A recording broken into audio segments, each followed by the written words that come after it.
एक आदमी मूर्ति बनने का नाटक कर रहा था क्योंकि उसके ठीक सामने एक ज़ॉम्बी खड़ा था। वह पूरे दिन वहीं खड़ा रहा और हिलने की हिम्मत भी नहीं कर पाया।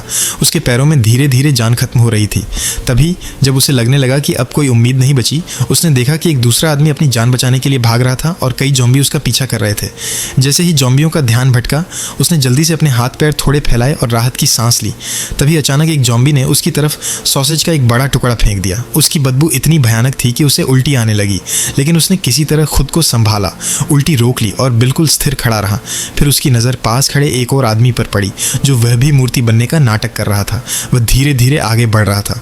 यह देखकर उसके मन में उम्मीद जगी। उसने सोचा, अगर वह बच सकता है तो शायद मैं भी बच सकता हूँ।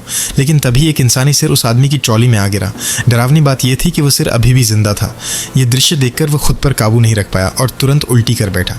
ज़ॉम्बियों ने उसे तुरंत देख लिया और उसकी ओर दौड़ पड़े। यह देखकर वह जितनी तेज़ दौड़ सकता था दौड़ा और जाकर एक सीढ़ी के नीचे छिप गया। जब उसे लगा कि अब वह सुरक्षित है, उसने पीछे मुड़कर देखा, लेकिन उसके होश उड़ गए। उसके ठीक पीछे सैकड़ों ज़ॉम्बी खड़े थे।